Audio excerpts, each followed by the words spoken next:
Hoy entonces continuamos, título Obedeciendo el mandamiento de Dios, pero el capítulo 9 de Números, y hoy comenzamos con la pregunta número 3. La semana pasada nosotros vimos el capítulo 8 y yo le quedé en mostrarle de qué se trata esa purificación con el agua de la vaca de piel roja, de la vaca colorada, se llama. Entonces, ¿de qué es ese tipo de animal? Entonces, este es el animal que ellos buscaban para poder sacrificar ante Dios. Era una de las vacas más bien, más que marrón, era más rojiza, colorada. Por eso lo llamaban la vaca de piel rojiza. Esto es una foto sacada de un sitio de Israel donde los israelitas, los rabinos, estaban tratando de buscar.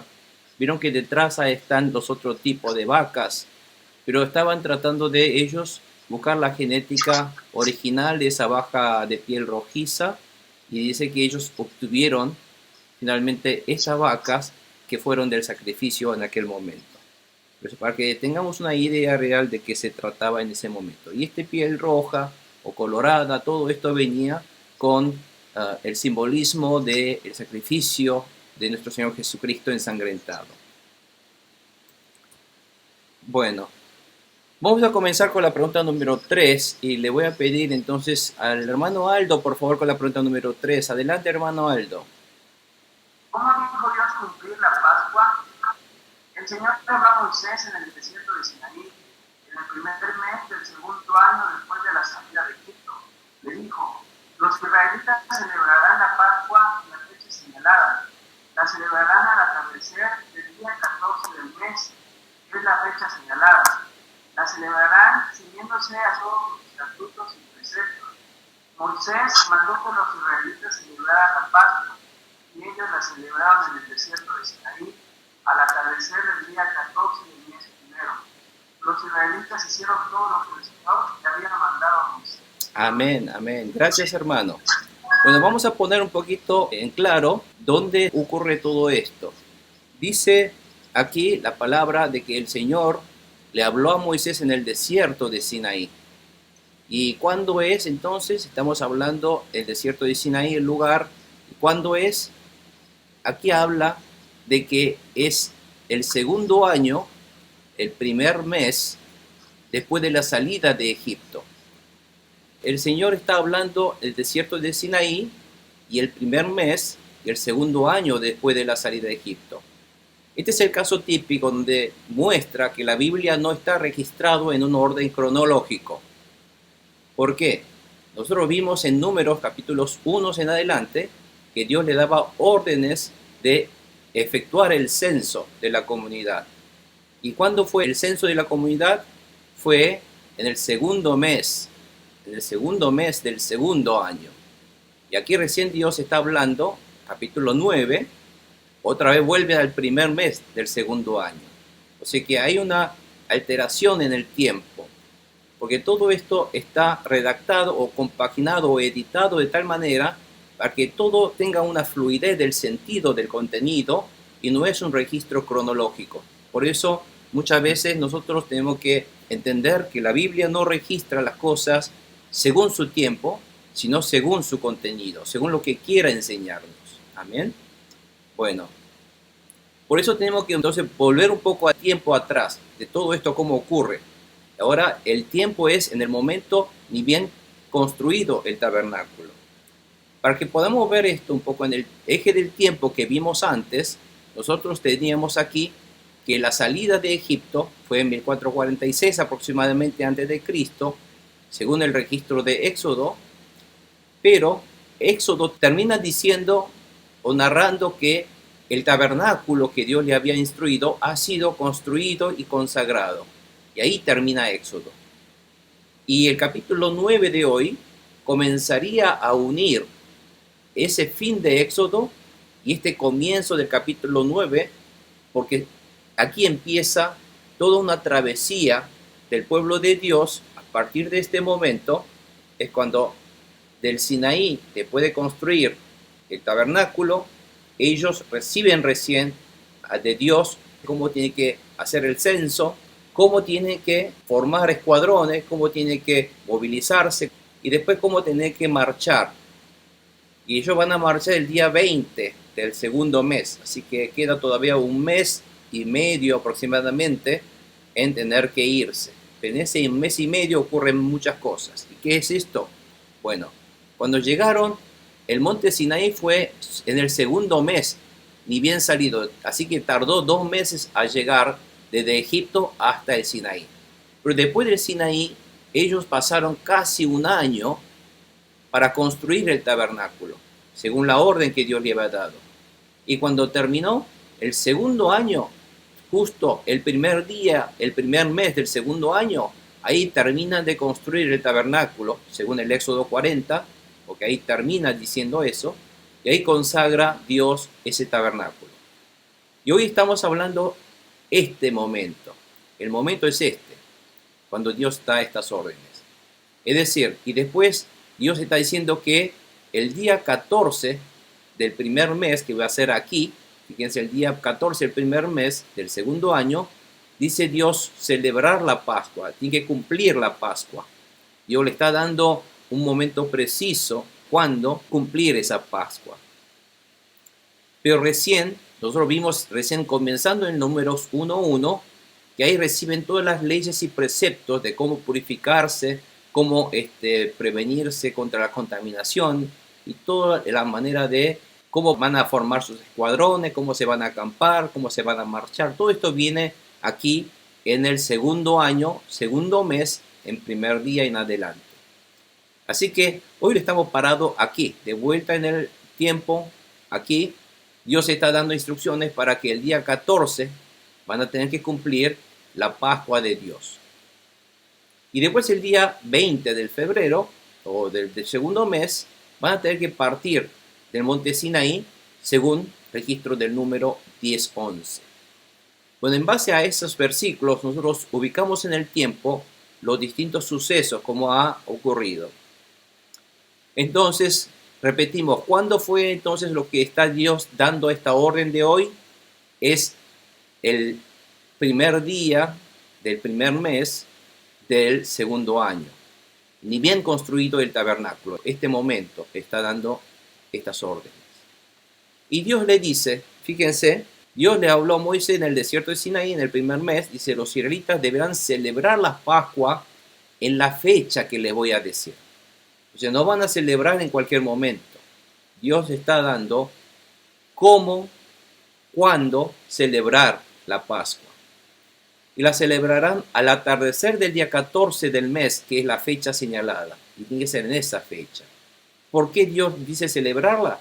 Porque esa Pascua es el aniversario de la salida de los israelitas de Egipto, porque el día 14 fue la Pascua, la primera Pascua que ellos pasaron en Egipto. En esa Pascua ellos tuvieron que, de acuerdo al mandamiento de Dios, sacrificar un corderito. Con esa sangre tenían que pintar el marco de sus puertas y después tenía que comer ese corderito, toda la familia, todos juntos, encerrados en esa casa donde estaba sellado con la sangre del corderito. Entonces dentro de esa casa tenían que comer esa noche ese corderito. Y tenían que comer todo. No podía dejar el corderito el resto para el día siguiente. Tenían que comerlo ese día todo. Bueno, ese fue la Pascua de Dios. Y mientras ellos cumplían eso, que la sangre significa la sangre de expiación de nuestro Señor Jesucristo, y están ellos dentro de Jesucristo, no están fuera de la casa, están dentro de Jesucristo, y están comiendo el cuerpo de ese animalito sacrificado, que simboliza el comer el pan espiritual, es decir, nosotros estamos comiendo a Jesucristo, estamos recibiendo a Jesucristo, estamos ingiriendo a Jesucristo, espiritualmente hablando, es decir, nosotros recibimos a Jesucristo. O sea, somos cubiertos por la sangre, estamos dentro de Jesucristo y recibimos a Jesucristo. Por eso este es el hecho de cuando Jesús dice, yo en ustedes y ustedes en mí. Entonces, este es el significado. Bueno, ese fue la Pascua original. Y hoy Dios dice, en el aniversario exactamente, el día 14, ustedes tendrán que conmemorar y cumplir la segunda Pascua. Tendrán que ahora hacer esta Pascua. Y esta Pascua de Dios no fue simplemente de conmemorar lo que Dios hizo en la primera Pascua. Ojo, la Pascua no es solamente recordar, no es una conmemoración. La Pascua de Dios es de realización. ¿Está claro? La Pascua de Dios, ahora estamos hablando en la segunda Pascua. Y la segunda Pascua es algo que el pueblo de Israel tendrá que ejercer, hacer, obedecer. Ese es el sentido de la Pascua. Así que tenemos que tener muy claro eso. Entonces, Dios dice que los israelitas deberán celebrar la Pascua, pero esa celebración tiene que ejecutar, ejercerlo, hacer, realizar. El atardecer del día 14 comienza, porque ustedes saben que los israelitas, o termina el día aproximadamente a las 6 de la tarde, es cuando sale la primera estrellita, es cuando ahí comienza el nuevo día. El nuevo día comienza a la noche del día anterior. Entonces, al atardecer, ellos preparan el corderito y cuando cae la noche, cuando sale la primera estrella, ahí ellos empiezan a ejecutar estos preceptos que Dios le habla, que ahora vamos a ver de qué se trata, y dice que todos los israelitas hicieron todo lo que había mandado Moisés. Este es la segunda Pascua, y Dios ordena celebrar las Pascuas a todos, sin falta. Es decir, estrictamente Dios dice que la Pascua hay que celebrarlo, hay que ejercer, hay que ejecutarlo, hay que hacerlo. Y estrictamente, ¿cómo? Como indica la palabra del Señor, sin falta. Por lo tanto, es obligación.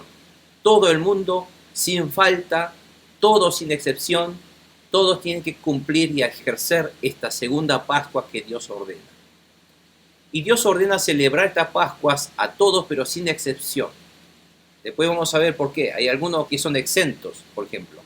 Hay algunos que, por ejemplo, si son impuros porque habían tocado cadáveres, eran impuros por 7 días y no podían entonces estar ellos en la festividad de Dios, en las cosas que Dios tiene que hacer porque son impuros. No podían estar dentro de la comunidad, tenían que ser fuera de la comunidad para que no contaminara la comunidad. Todo eso hay casos de excepción, pero que Dios dice, hasta ellos tendrán que celebrarlo. No hay excepción. Todo el mundo, sin falta, todos estrictamente hay que celebrar esta Pascua. Bueno, esto es la segunda Pascua. Esto es la segunda Pascua. ¿Qué diferencia hay entre la primera Pascua y la segunda Pascua? Bueno, en principio, la segunda Pascua, ustedes van a ver, Dios no ordena pintar la sangre en el marco de la puerta. La primera Pascua sí. La segunda Pascua no hay que pintar la sangre en el marco de la puerta. Pero sí, ahora esa sangre hay que rociarla en el altar del tabernáculo. Fíjense, en aquel momento en Egipto no había tabernáculo, pero ahora sí, Dios establece el tabernáculo. Y el tabernáculo, si Dios mandó a construir, es por algo. En ese tabernáculo tiene que ahora haber un sacrificio. Por lo tanto, a partir de la segunda Pascua de Dios, Dios ordena ahora ofrecer un sacrificio, ofrecer una ofrenda a Dios. Esa es la segunda Pascua. La segunda Pascua es entregar, primeramente también interviene un corderito que hay que sacrificarlo, derramar su sangre, con esa sangre, como igual que otro tipo de sacrificios, hay que salpicar en el altar del holocausto, en el altar, hay que salpicar esa sangre, rociarlo en el altar del tabernáculo, que es la diferencia con el de pintar la puerta.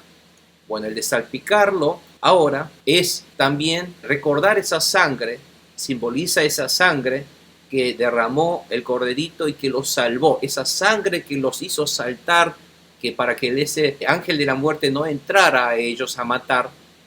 Si bien todo el mundo tenía que ser muerto, todo el mundo, pero por esa sangre que ellos pintaron, por la sangre del corderito sacrificado, no murieron.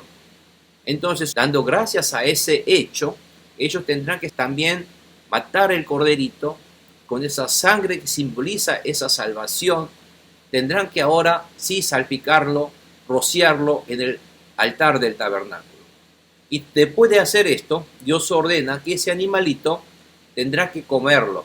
Dios ordena cenar y no dejar esa carne para el día siguiente, sino hay que comerlo todo ese día. ¿Por qué Dios hace hacer todo esto? Primeramente porque tienen que otra vez recordar que el sacrificio que tendrán que ofrecer es un agradecimiento a Dios, pero a su vez tiene ese simbolismo, esa connotación y esa conmemoración de que hubo un sacrificio de un animalito. Y ese animalito derramó esa sangre y por esa sangre ellos fueron salvos. Todo esto en realidad está Dios apuntando hacia Jesucristo. Es la obra de salvación que Dios realmente va a realizar. Y ese simbolismo, esa matanza del corderito, esa sangre salpicada, esa sangre de rocío, la carne que come, todos son simbolismos. Pero ese simbolismo ellos tenían que ejercerlo, porque ahí está el cumplimiento de la palabra del mandamiento de Dios. Pero Dios en el futuro va a enviar un verdadero Cordero de Dios, que va a ser Jesucristo, y que va a dar otra orden de que todo aquel que cree en el Señor, que todo que invoque el nombre del Señor Jesús va a ser salvo. Por lo tanto, ahora el que cree en Jesucristo y su sangre derramada en la cruz, ese es el verdadero hecho que está simbolizando todos estos preceptos de las Pascuas. Por lo tanto, las Pascuas es una festividad más importante porque es la Pascua, es la festividad de la salvación del pueblo.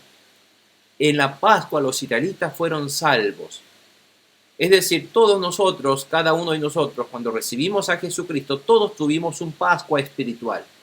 Todos tuvimos un momento en el cual creímos en ese sacrificio de Jesucristo que murió por nuestros pecados y que todos nosotros fuimos perdonados de nuestros pecados y ser limpios de nuestros pecados. Eso ha sido ocurrido en nuestra vida. Y ese es el simbolismo de la Pascua. Esa es la Pascua que todos hemos tenido. En ese momento, en aquel momento, los israelitas tenían que ejercerlo por obra. Todo ahora esto pasó a nosotros en algo espiritual. Por lo tanto, no lo hacemos como un acto físico, pero sí lo hacemos como un acto conmemorativo espiritual. Y lo tenemos que hacer. Ahora, hoy día, esta Pascua de nuestro Señor Jesucristo, no lo hacemos solamente en fechas estimadas de salida de Egipto, porque todos nosotros no salimos de Egipto, pero sí lo hacemos en todo momento que recordamos que nosotros hemos sido salvos por la sangre de Jesucristo. Pero lo más importante aquí recalca que todos los israelitas cumplieron el mandamiento del Señor de celebrar la Pascua por hecho. Ahora, pongámonos a pensar unos minutos en esto que les voy a decir. Quiero que deténganse a pensar esto. Dice que tendrán que sacrificar un animalito, o esa sangre, salpicarlo y después comer ese animalito. Esa es la orden que Dios dice. Y Dios dice, esto lo tendrá que hacer todo el mundo, sin falta. Nadie se quedará sin hacer. Bueno, ¿cuántos israelitas tenemos ahora en el campamento? ¿Cuántos son? 2,5 millones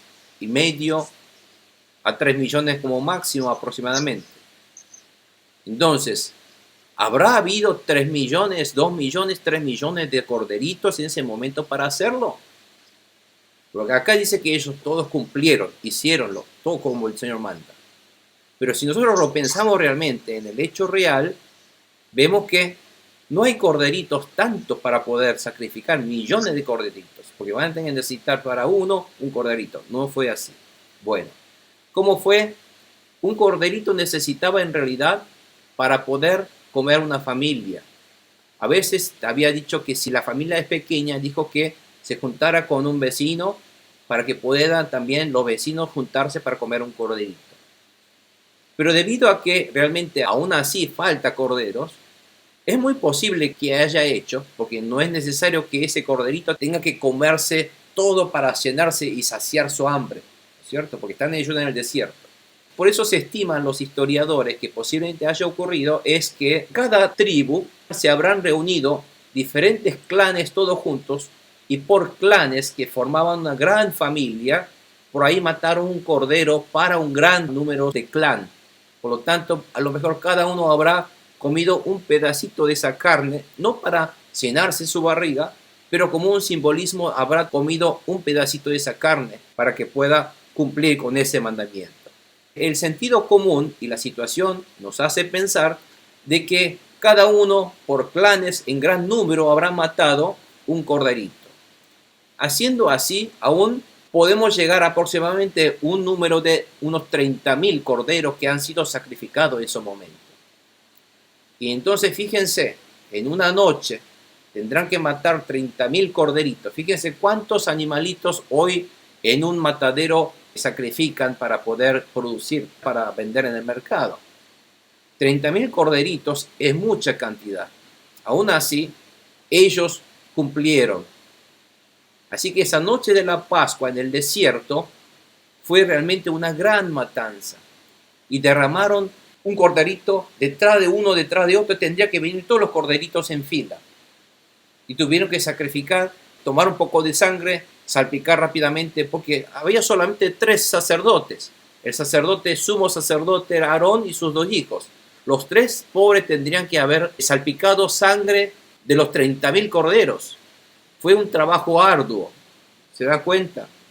Y tendrían que haber hecho al atardecer, serán las 6 de la tarde, y hasta la noche entrantes, a lo mejor 5 o 6 horas estuvieron sacrificando, salpicando, sacrificando y salpicando, y ellos entonces sacrificaban, comían allí, asaban el corderito.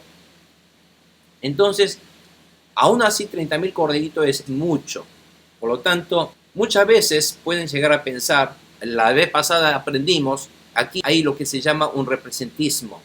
Por lo tanto, posiblemente haya sido la representación de algunos líderes que hayan hecho en su representación.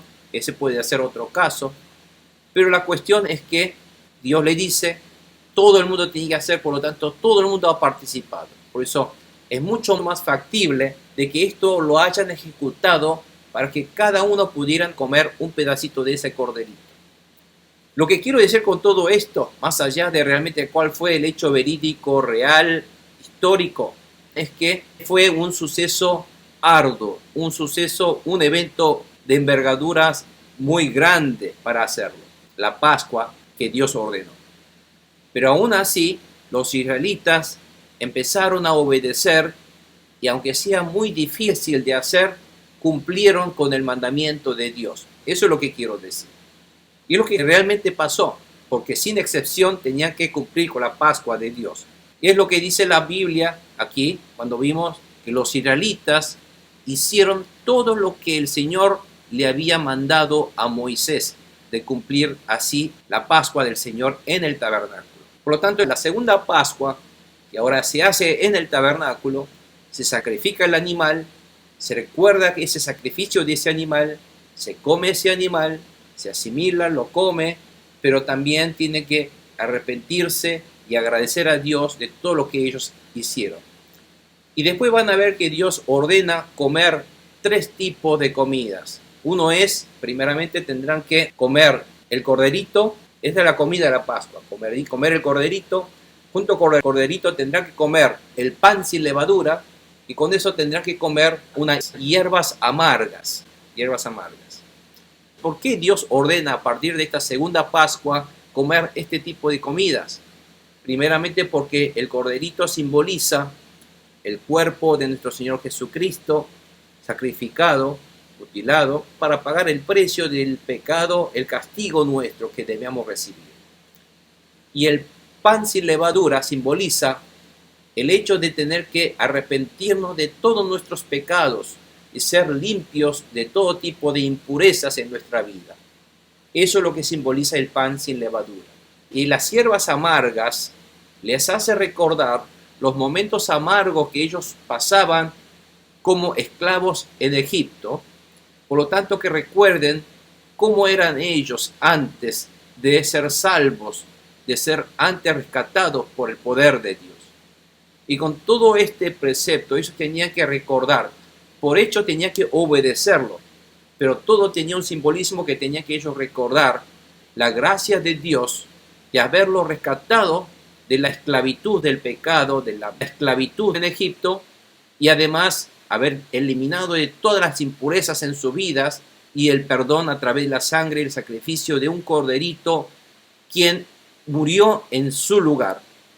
Uno tenía que ser muerto en esa noche de Egipto, pero fue el cordero quien murió en su lugar. Entonces, todo esto que está simbolizando la obra magra de nuestro Señor Jesucristo en la cruz, está simbolizando esta Pascua del Señor, la Pascua de Dios. Bueno, esta Pascua, donde tiene que ofrecerse ese animalito, en realidad todo se ofrenda a Dios como agradecimiento de todo esto. Es decir, toda esta conmemoración, todo este agradecimiento, toda esta obra, todos nosotros se lo damos a tributo a Dios, porque Dios es quien nos ha dado esto. Este es el simbolismo de la real Pascua del Señor. Y hoy día nosotros la Pascua no la celebraremos, a veces lo celebramos solamente en abril, por allí en abril de cada año, pero la verdad, la Pascua espiritual la tenemos que obedecer a Dios en realizar en cada momento, en todo momento de nuestra vida hoy día, porque la Pascua es espiritual. Es decir, hoy día nosotros tenemos que agradecer a Dios por habernos rescatado del pecado, por habernos limpiado del pecado, por habernos salvado con la sangre del Cordero, quien es nuestro Señor Jesucristo, quien pagó el precio de nuestro pecado, y nosotros no merecíamos ser hijos de Dios, pero Dios nos convirtió en sus hijos porque Dios nos ha limpiado y perdonado nuestros pecados con la sangre de Jesucristo. Todo esto, este pensamiento, esta conmemoración, lo tenemos que hacer todos los días nosotros, en todo momento. ¿Está claro, hermanos? Por eso Dios está ordenando ahora que sin falta todo el mundo deberá recibir esta palabra, hacerla, aceptar a Jesucristo. Y eso es lo que tenemos que hacer. Todo el mundo aceptar a Jesucristo. Todo el mundo recordar a Jesucristo. Todo el mundo agradecer por la obra de Dios de haber entregado a su Hijo unigénito. ¿Y esto cuándo? No cuando nosotros nos acordemos. Siempre, en todo momento. En todo momento, cuando nos arrodillamos delante de Dios para orar, tenemos que orar entendiendo, conmemorando y recordando esta Pascua en todo momento en nuestra vida. Ahora la pregunta número 3 dice: ¿cómo debían celebrar los que son impuros por haber tocado un cadáver? Los que se encuentren fuera del país, o los extranjeros, por ejemplo. ¿Qué pasa con el que no celebra la Pascua? Esa es la pregunta. Dice, pero algunos no pudieron celebrar la Pascua. Fíjense, el hecho de no poder celebrar la Pascua, ¿por qué? Porque en aquel día ellos estaban ritualmente impuros por haber tocado un cadáver. Porque puede haber ocurrido que llega la Pascua y unos días antes de la Pascua fallece su padre, su madre, su tío, y ellos, por tener que de alguna manera sepultarlo, tenían que haber tocado ese cadáver o estar cerca de ese cadáver. Por lo tanto, ellos quedan impuros por 7 días. Y por ese hecho, ellos no podían estar dentro de la comunidad festejando y obedeciendo esta palabra de Dios. Entonces, ese mismo día, cuando Dios le ordena esto, dice la palabra, que ese mismo día se acercaron a Moisés y a Aarón, todos los que quedaron impuros por haber hecho un sepelio o lo que fuere, y les dijeron, hemos tocado un cadáver y así quedamos impuros.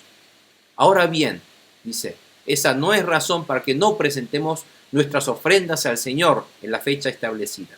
Es decir, no porque estamos impuros por haber tocado el cadáver, eso no es justo que nosotros quedemos excluidos de poder cumplir, ofrendar, ofrecer este sacrificio de agradecimiento a Dios. Por eso queremos nosotros también ofrecer a Dios este sacrificio de la Pascua. ¿Qué hacemos entonces si quedamos impuros? Bueno, esa era la pregunta. Entonces Moisés les respondió diciendo, esperen a que averigüe lo que el Señor dispone con relación a ustedes. Fíjese, esto es lo que me gusta de Moisés. Moisés no le da sus ideas, sus órdenes por sí mismo, sino Moisés busca cuál es la voluntad de Dios. Antes de dar el primer paso, Moisés quiere preguntar, quiere averiguar, quiere consultar, quiere orar a Dios. Es lo que todos nosotros deberemos hacer. Antes de emprender un negocio, antes de emprender alguna actividad, antes de hacer cualquier cosa que queremos emprender, lo que nosotros tenemos que hacer es preguntar ante Dios qué es lo que debemos hacer. Esa es la fe que Dios espera de su pueblo. Que nosotros, antes de hacer algo, preguntemos a Dios y tratemos de averiguar cuál es la voluntad de Dios en esto que quiero hacer. Eso es una vida que vive de acuerdo a la palabra de Dios.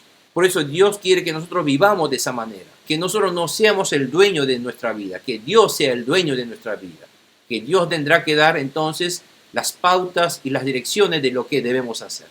Y Moisés está buscando eso. Entonces el Señor le ordenó a Moisés. La respuesta de Dios es que le dijeran a los israelitas que cuando alguno de ustedes o de sus descendientes esté ritualmente impuro por haber tocado un cadáver o se encuentre fuera del país, porque puede ocurrir que en el momento de la Pascua esa persona esté de viaje, aún así no quedan exentos de celebrar la Pascua, Dios dice. Aún así ellos podrán celebrar la Pascua y deberán celebrar la Pascua del Señor. ¿Cómo?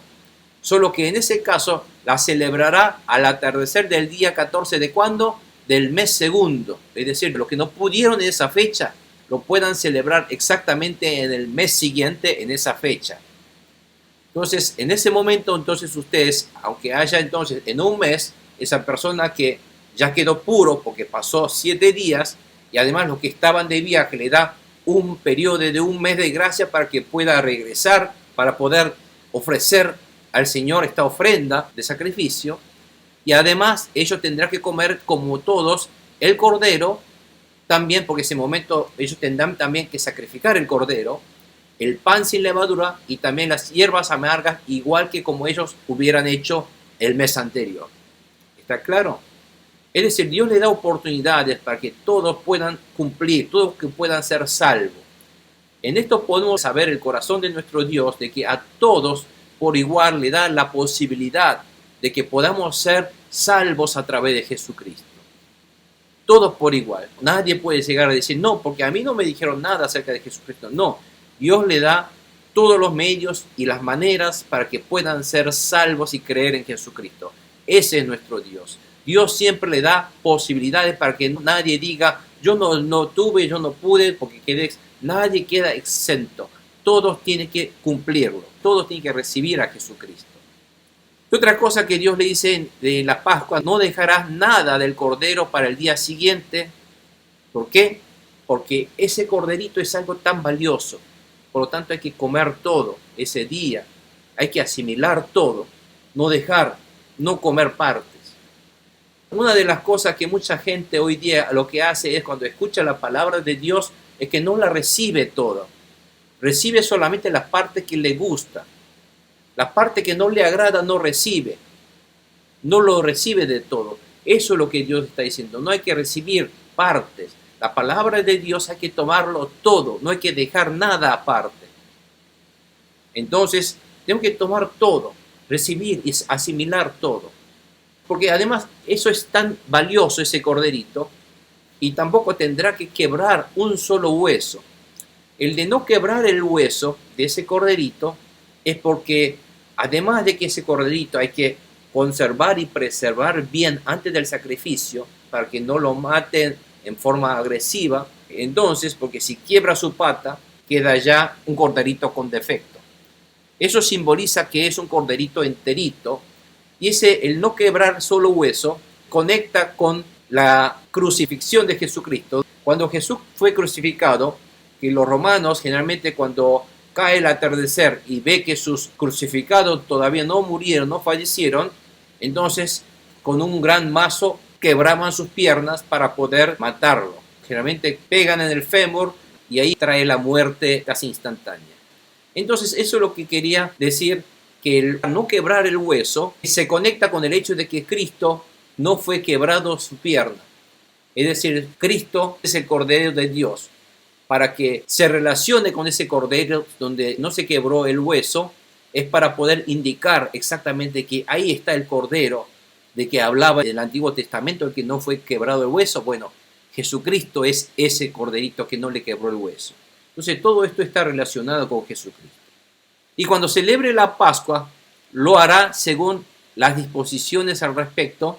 Y si alguien deja de celebrar la Pascua, no estando impuro ni fuera del país, o sea que uno está en perfectas condiciones de celebrar la Pascua y si no lo celebra, entonces será eliminado de su pueblo. ¿Por qué? Porque eso fue un pecado y porque no ha ofrecido sus ofrendas al Señor en la fecha establecida, en el momento y la forma como Dios manda. Por lo tanto, esta desobediencia Así que sufrirás las consecuencias de su pecado, porque el desobedecer la palabra de Dios es el pecado.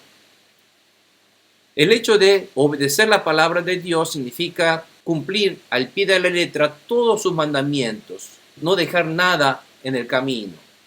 Así la palabra de Dios tenemos que tomarla enteramente, no la parte que me gusta, es la parte que me gusta obedecer. Esta parte es muy difícil para mí, no la obedezco. Eso no se debe hacer así. Y si el extranjero que vive entre ustedes quiere celebrar la Pascua del Señor, fíjense que hubo extranjeros que salieron de Egipto, también si quieren celebrar deberán hacerlo ciñéndose a sus estatutos y preceptos. Si ellos lo quieren hacer, también tendrá que cumplir tal cual la palabra de Dios los indica y los ordena. Las mismas disposiciones se aplicará tanto a nativos como a extranjeros, igual, por igual. No hay diferencia, no hay discriminación. Dios trata por igual a todos. Y fíjense que el cordero se debía ofrecer como ofrenda antes de comer. Por lo tanto, lo que ellos reciben es el cordero que ellos, si bien ellos trajeron el cordero y lo sacrificaron, ese cordero cuando ofrecieron a Dios ya pasa a ser propiedad de Dios, dijimos. Por lo tanto, cuando ellos comen de ese cordero, no están comiendo de su cordero, están comiendo del cordero de Dios. Eso es lo que quiere decir. Por lo tanto, el cordero de Dios, que el cordero que envía a Dios, que nos da Dios, es Jesucristo. No es el corderito que uno trajo para comer. ¿Está claro? Bueno, todo esto tiene una profunda connotación espiritual en ese sentido. La pregunta 4 dice, ¿cuándo los israelitas marchaban y cuándo acampaban? Bueno, después que Dios termina de dar los preceptos de celebrar la Pascua, además Dios aquí narra, en el versículo 15 en adelante, cómo los israelitas obedecieron la palabra de Dios. Dice, el día en que se armó el santuario, es decir, la tienda del pacto, la nube, cuando terminó de consagrar esa tienda, dice que siempre esa tienda estaba cubierta de una nube sobre la tienda. Entonces, cuando terminó de construir la tienda, la nube lo cubrió y durante toda la noche cobró apariencia de fuego. De día se formaban nubes y de noche eso formaba como fuego incandescente. Así sucedía siempre. De día la nube cubría el santuario, mientras de noche cobraba apariencia de fuego. Cada vez que la nube se levantaba de la tienda, los israelitas se ponían en marcha. ¿Cuándo se ponían en marcha? Cuando la nube se levantaba, se ponía a lo alto, entonces ellos marchaban. Y donde la nube se detenía, allí acampaban. Fíjense que los israelitas miraban la nube y se movían de acuerdo a la nube. Si la nube se levantaba y se movía, ellos levantaban su campamento y después cuando la nube se paraba en algún lugar, sin importar dónde fuese, sin importar si ese lugar fuera un lugar desierto donde no haya agua, esté cerca de enemigos, en fin, sea donde sea, si bien Dios le indicaba, la nube se paraba allí, entonces ahí tenía que acampar. Ahí tenía que poner el tabernáculo y ahí alrededor tenía que acampar. Dependiendo de lo que el Señor les indicara, los israelitas se ponían en marcha o acampaban. Fíjense que la marcha de los israelitas seguían las indicaciones de Dios. No se iban de acuerdo a su manera. Todo el tiempo que la nube reposaba sobre el santuario, se quedaba allí. No importaba que se quedara muchos días sobre el santuario, no importaba el día. ¿Cuál era el patrón de su movimiento, de su vida? La nube de Dios. Si la nube quedaba semanas, meses, se quedan ahí. Si la nube quedaba, aunque sea una noche, se van a tener que quedarse una noche.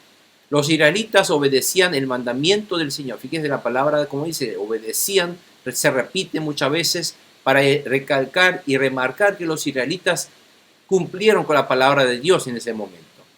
No abandonan el lugar sin obedecer. Lo mismo ocurría cuando la nube reposaba poco tiempo sobre el santuario, cuando el Señor así lo indicaba. Los israelitas acampaban o se ponían en marcha. A veces la nube se quedaba una sola noche, pero ya fíjense, armar ese tabernáculo todo para una noche es mucho trabajo. Y pasó una noche y al día siguiente tendrá que desarmar otra vez ese tabernáculo. Tuvieron que hacer. O sea, no se quejaron. ¿Por qué Dios me está haciendo hacer esto o que esto por lo otro? No, ellos obedecieron lo que Dios diga. Pero ya fuera de día o de noche, Cuando la nube se levantaba, los israelitas se ponían en marcha aunque se hubiera quedado un día, una noche. Aunque la nube reposara sobre el santuario un par de días nada más, un mes o más tiempo, los israelitas se quedaban en el campamento y no partían. Pero cuando se levantaba, recién se ponía en marcha. Por lo tanto, ustedes podrán ver en esto que los israelitas obedecían a Dios absolutamente según las pautas y las indicaciones de Dios. Aquí vemos una ilustración de cómo hubiera sido en ese momento. Eso es un poco, aquí está la nube de Dios, este es el tabernáculo, estos son las carpas de los israelitas, y todos podían ver esa nube. La nube estaba a la vista de todo, es decir, que no quedó esa nube escondidita. La nube de Dios podía ser visible desde todo lugar, desde todos ángulos, en todo lugar. Y de noche también se convertía en un fuego así que iluminaba, indicando que siempre Dios estaba con ellos. Esto es lo que Dios está simbolizando hoy día. El Espíritu Santo de Dios quiere estar siempre en su pueblo, en nosotros, en nuestra vida. Dios, el Espíritu de Dios quiere estar con su vida, con ustedes. Dios quiere ser el dueño de ustedes, esté donde estén ustedes. Y el paso que ustedes quieran dar en sus vidas, hacia donde quiera dar, qué negocio quieran emprender, o qué estudio quieran hacer, o qué actividades quieran hacer, todo tiene que ser consultado a Dios y obedecer lo que Dios les indique, el Espíritu de Dios les indique a ustedes. Eso es el pueblo de Dios, así debe ser. Muchas veces nosotros hacemos lo que nosotros queremos y si tenemos problemas, ahí nos arrodillamos para pedir a Dios, Señor, estoy en problemas, ayúdame, sálvame. Entonces eso no es la manera. La manera que Dios quiere que su pueblo obre es, antes de emprender algo, se arrodille como Moisés lo hizo y le pregunte a Dios, ¿qué debo hacer, Señor? ¿Cuál es lo que tengo que hacer? Enséñame el camino, muéstrame tus nubes, muéstrame tu señal. Si eso puede llegar a demorar días, meses, años, tenemos que respetar ese tiempo de Dios. ¿Está claro, hermanos? ¿Cuál era la referencia absoluta para marchar o para acampar? ¿Qué habrá aprendido ellos a través de esto? Cuando el Señor así lo indicaba, los israelitas acampaban o se ponían en marcha, así obedecían el mandamiento del Señor, según lo que el Señor le había dicho por medio de Moisés. La referencia absoluta para marchar o para acampar era Dios. Era Dios quien les indicaba a ellos. Y la señal fue la nube y el fuego. Fueron solo las señales de Dios a ellos visibles, para que no haya ningún tipo de error y dudas. Muchas veces en la Biblia se refiere a la nube como la presencia de Dios. La nube es la presencia de Dios. Por lo tanto, hoy día esto simboliza el Espíritu Santo, el Espíritu Santo de Dios que mora en nosotros. Y es el Espíritu Santo es quien nos debe guiar nuestra vida. Por lo tanto, tenemos que ser sensibles al Espíritu Santo de Dios, orar al Espíritu de Dios, qué quiere que hagamos, qué debemos hacer en ciertos momentos de tribulación, cómo responder, qué hacer. Tenemos que orar al Espíritu Santo de Dios que nos guiará y que nos guía hacia quién, hacia Jesucristo y los mandamientos de Dios que Dios nos está dando a cumplir es justamente que nosotros debemos creer en Jesucristo. Porque Jesucristo, fíjense que está en él concentrando todos los preceptos del Antiguo Testamento. Jesucristo es todo Levítico, Jesucristo es todo Números, Jesucristo es todo Génesis. Fíjense, en todo esto, todo está concentrado en Jesucristo. Por lo tanto, Jesucristo es la obra magra de salvación que Dios está profetizando en todo el Antiguo Testamento. Por eso, Dios está ordenando ahora. Dios no nos ordena hoy el tema de comer el pan sin levadura, el de matar y comer corderito, no. Ahora es el de comer el Cordero de Dios, que es recibir a Jesucristo. Esa es la orden que Dios nos está dando. La orden que nos está dando el del pan sin levadura es de que seamos limpios y pulcros de impurezas de nuestro corazón. Que nuestro corazón debe ser ese pan sin levadura. Y debemos comer ese pan sin pecado que es nuestro Señor Jesucristo, recibir a Jesucristo, asimilar los mandamientos de Jesucristo, escuchar y obedecer los mandamientos de Jesucristo. El problema de hoy día, la gente saben, escuchan muy bien, entienden la Biblia, lo aceptan, reciben, pero que no actúan, no obedecen. Saben mucho, pero no obran, no hacen lo que saben de la Biblia. Eso es el problema. Pero ahí el Espíritu Santo lo que quiere es que nosotros emprendamos la marcha, que movamos nuestro primer paso en acción, pongamos en acción esa fe que conocemos. Y eso es la marcha que Dios quiere que nosotros demos, basado en el Espíritu Santo de Dios. Amén. Hoy entonces vamos a parar aquí, hermano, porque la próxima es el capítulo número 10. Y quisiera que todos entonces recordemos, recapitulando, Dios quiere que nosotros hoy día recordemos y hagamos, obremos ese arrepentimiento. Recuerden todo lo que hoy aprendimos sobre la Pascua de Dios, que es algo espiritual que nosotros todos los días tenemos que hacer. Y lo que nos ayuda a recordar es esa Santa Cena del Señor, que espiritualmente lo tenemos que hacer todos los días. Eso es la Pascua que es espiritual que Dios nos está dando. Por lo tanto, que en el día de la Pascua, cuando Cristo murió, antes de morir, en el día de la Pascua, Dios nos dio este nuevo procedimiento de la Pascua. Esa Pascua, ¿qué fue? La Santa Cena del Señor, que es la conmemoración de la sangre y el cuerpo de Jesús. Ese fue el nuevo pacto, la nueva Pascua. Por tanto, hoy día nosotros hacemos esa Santa Cena del Señor en lugar de la Pascua de Dios que los israelitas hicieron en el Antiguo Testamento. ¿Está claro, hermanos? Bueno, y que nuestra vida sea siempre bendecida cuando nosotros obedecemos y la palabra de Dios ponemos en marcha, ponemos en obra cada palabra de Dios. No solamente basta con saberlo, no solamente basta con entenderlo, sino tenemos que poner en obra, en obediencia a la palabra de Dios. Eso es lo que indica. ¿Y quién es el que nos da esa obra, esa dirección? La nube y el fuego que simboliza el Espíritu Santo de Dios que está en nosotros. Amén, hermanos. Amén. Bueno, gloria a Dios. Vamos a cerrar nuestros ojos y agradecemos al Señor.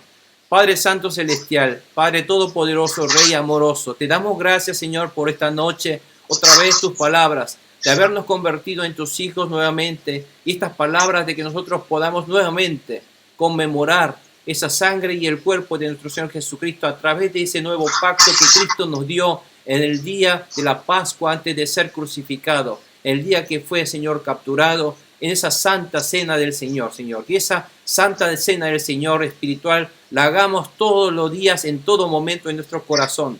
Estemos siempre en nuestro corazón, en el centro, el Rey nuestro, quien murió por nuestros pecados, quien sacrificó su cuerpo, su sangre fue derramada y su cuerpo molido por nosotros, para que seamos pulcros y puros delante de ti para perdonar nuestros pecados. Señor, exaltamos ese nombre maravilloso de Jesucristo, quien ha muerto por nuestros pecados y quien nos ha dado esta libertad y esta felicidad y este poder dentro de tu palabra, Señor.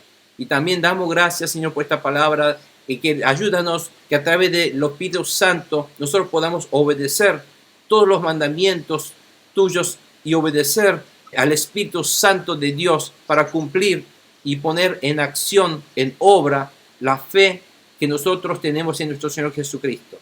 Salir a dar a conocer, salir a ganar almas para ti, Señor. Ayúdanos para que podamos cumplir tus mandamientos y no nos quedemos cerrados, no nos quedemos simplemente con ese mená, con ese talento solamente en nuestro corazón para nosotros mismos, sepultados, enterrados, Señor, sino salgamos a negociar para que podamos ganar almas, Señor. En el nombre de Jesús, danos esa bendición y ayúdanos cuando nosotros creemos, Señor, declaramos que cuando nosotros primeramente hacemos tu obra, obedecemos tu palabra, primeramente buscamos tu reino y tu justicia, todas las necesidades, tú, Dios, sabes que es lo que necesitamos y tú nos suplirás de tu mano poderosa, Señor. En el nombre de Jesús, primeramente es lo tuyo y sabemos que todo lo demás recibiremos de tu mano poderosa. En el nombre de Jesús te agradecemos estas palabras y ayúdanos, Señor, a obedecer estas palabras y poner en acción. Bendigo en el nombre de Jesús a todos nuestros hermanos en esta noche para que el Espíritu Santo more en sus vidas y que sea el guía espiritual de sus vidas y que todos nosotros podamos obedecer y marchar y parar, sea lo que sea. No importa lo que nuestros ojos vean, sino lo que tu palabra nos diga, Señor. Obedecemos y aceptamos. En el nombre de Jesús te damos gracias y te exaltamos ese nombre maravilloso, Jesús de salvación. Amén y amén. Gloria a tu nombre, Señor Jesús. Amén.